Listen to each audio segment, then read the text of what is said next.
तो दोस्तों, हमने पुराने वाले वीडियो में एक एग्जाम्पल लिया था जिसमें एक मदर अपने बेटे को थोड़ा बहुत ट्रॉमा देती है, अपनी बेटी को थोड़ा बहुत ट्रॉमा देती है, जहां पर उसको प्यार नहीं मिलता उस बच्चे को शुरुआत में अपनी लाइफ में, और जिसके कारण अब वो अपना हार्ट सेंटर बंद कर देता है। बट इसमें एक चीज मैं डालना भूल गया था कि वो जो क्लोजर ऑफ हार्ट था, उसका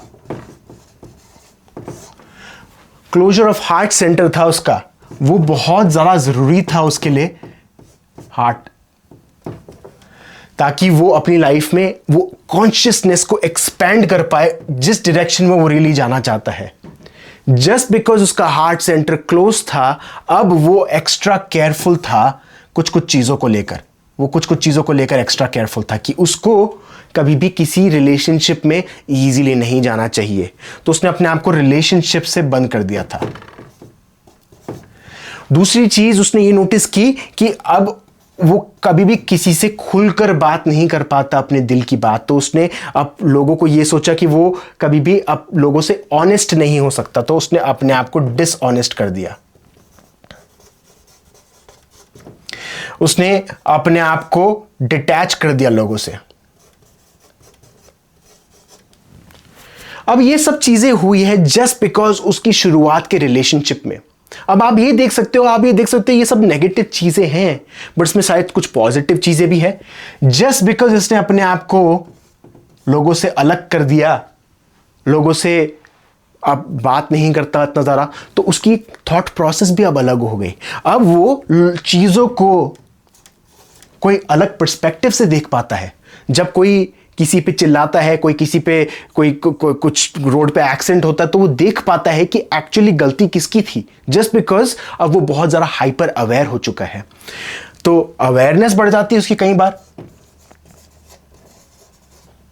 और दूसरी चीज मैंने बताई कि अब वो अलग पर्सपेक्टिव रखने लग जाता है। शायद उसकी लाइफ में अब बहुत ज़्यादा पैसा आने लग जाता है, क्योंकि वो जानता है कि अब पैसा ही उसको सरवाइव कर सकता है, क्योंकि उसका ध्यान रखने वाला कोई है नहीं, उसको खुद का ही ध्यान रखना है। तो एक और चीज सीख जाता है कि वो सेल्फ डिपेंडेंट है। अब ये सब चीजें हो रही है जस्ट बिकॉज उसकी चाइल्डहुड ट्रॉमा के कारण। अब ये छोटा छोटा ट्रॉमा जो है कई बार लेयर होता रहता है कि जब शुरुआत में कोई चीज़ होती है, उसके बाद हम उसको कवर करने की कोशिश करते हैं, उसके बाद हम उसको कवर करने की कोशिश करते हैं। जैसे हम उसको कवर करते हैं और पेन बढ़ता हुआ जाता है। ये लिस्ट बढ़ती भी जाएगी, पॉजिटिव चीज़ें होती रहेगी, नेगेटिव चीज़ें होती रहेगी। बट बात यह है कि इन पॉजिटिव और नेगेटिविटी में ये पर्सन जूझ जाएगा, बिल्कुल परेशान हो जाएगा, क्योंकि अब वो डुअल नेचर में फंस चुका है, इस माया में फंस चुका है। एक जगह बहुत ज़्यादा पॉजिटिविटी है, बहुत अच्छा पैसा कमा रहा हूँ, बहुत नाम है, बट आसपास कोई है नहीं, अकेला हो गया हूँ मैं। अब वो चीज़ें क्यों हो रही हैं? क्योंकि वो अपोजिंग फैक्टर है। अब वो इसलिए हुई है क्योंकि इसने शुरुआत में अपना हार्ट सेंटर क्लोज कर दिया था। अब हर एक पर्सन की लाइफ में शायद ये कुछ हो चुका है, ऐसी ही कोई चीज़ हो चुकी है या इससे अलग हो चुकी है। शुरुआत में हमारे जो ट्रॉमाज हैं बचपन में, वो बड़े होते हुए जाते हैं, उसको हम दबाते हुए रहते हैं। किसी चीज़ में हम सक्सेसफुल होते हुए जाते हैं, किसी चीज़ में हम अपने आप को बंद करते हुए जाते हैं। बट ये जो चीज़ है, ये नेचर है लाइफ का। ये ईगो का काम है आपको इस 3D वर्ल्ड में बांधना, इस माया में बांधना। और वो बांधता कैसे है? जस्ट बाय वो चाइल्डहुड ट्रॉमास में, वो रिलेशनशिप में जो शुरुआत में जो अनबन क्रिएट हुई थी। तो शुरुआत में उस मदर और सन के बीच में, मदर और डॉटर के बीच में जो प्रॉब्लम क्रिएट हुई थी, वो हुई थी क्योंकि उन्होंने एक सोल कॉन्ट्रैक्ट किया था। अब आप खुद सोचोगे कि यार मेरा सोल क्यों चाहेगा कि मैं इतना पेन फील करूं, मेरा सोल क्यों चाहेगा कि मैं यार ये मेरी लाइफ में ये आया हो, मेरी लाइफ में ये हो, मेरी लाइफ में इतनी नेगेटिव चीजें हो, मैं इतना पेन में हो चुका हूं, वो पर्सन मेरे से दूर चला जा चुका है, मेरे पास पैसे नहीं है, मेरे पास हेल्थ नहीं है, क्यों मैं चाहूंगा, क्यों मेरा सोल चाहेगा कि मैं इतना पेन फील करूं। बट आप एक चीज भूल रहे हो कि ये जो वर्ल्ड है, ये एक 3D रियलिटी है, एक 3D सिमुलेशन है, एक माया है। इसमें हमको ये पेन बहुत ज़्यादा फील होता है, और ये असली भी है, नकली नहीं है। ये जो पेन हमको फील हो रहा है, ये असली है। बट इस सोल का एक ही काम है, एक ही सोल पर्पस है, जिसको हम बोलते हैं अलोन, अकेला पर्पस है, और वो ये है कॉन्शियसनेस को एक्सपैंड करना। दोनों मदर दोनों मदर और सन या डॉटर, उन दोनों का काम बन जाता है एक दूसरे को एक्सपैंड करना। किसके लिए? उस आई एम नेचर के लिए, क्योंकि वो दोनों जानते हैं कि वो दोनों इससे बने हुए हैं। तो आप कई बार अपने सोल को बोलोगे कि यार मेरी लाइफ में ये क्यों हो रहा है, मैं ही क्यों जी रहा हूं। तो एक और चीज समझिए कि वो भी ईगो ही है।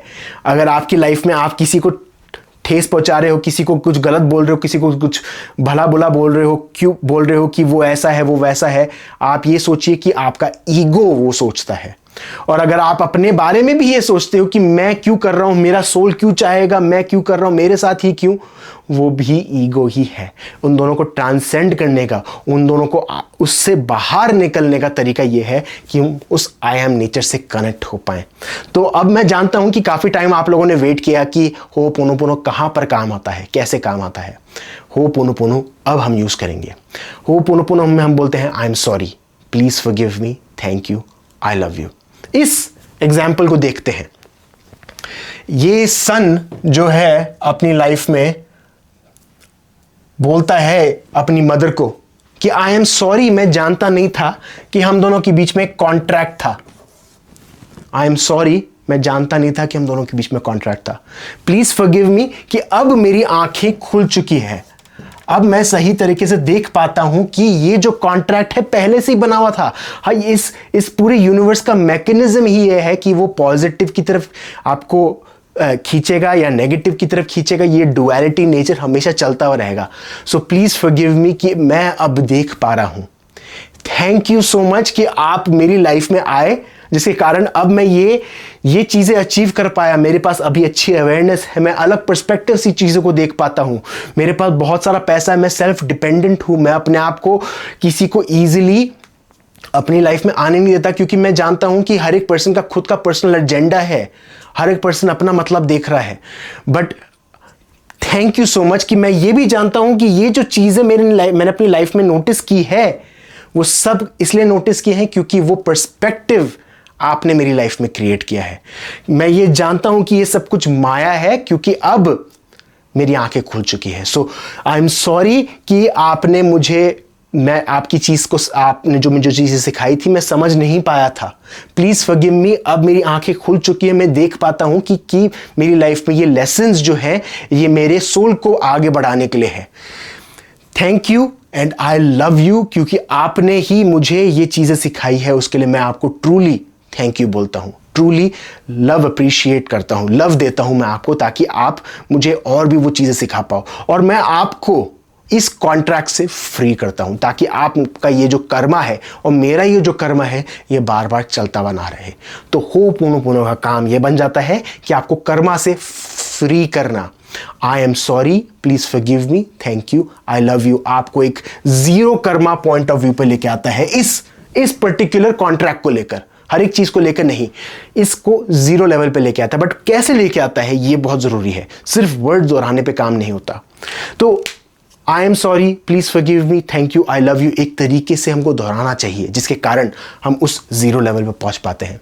अगले वीडियो में हम बात करेंगे कि कैसे इसको हम उस लेवल पे लेकर आए जहां पर हम अपनी कॉन्शियसनेस को एक्सपैंड भी करें और अपने कर्मा को भी क्लियर करें, और अपना रिलेशनशिप अपनी मदर के साथ, अपने फादर के साथ, अपनी गर्लफ्रेंड के साथ, अपने बॉयफ्रेंड के साथ, अपने हस्बैंड, अपनी वाइफ, अपने हर एक पर्सन, अपनी सिबलिंग, भाई बहन, कजन्स, फ्रेंड, हर किसके साथ अपना रिलेशनशिप आप ट्रांसफॉर्म कर सकते हो, चेंज कर सकते हो, just by following this method. तो अगले वीडियो में बात करते हैं हम दोस्तों। Thank you.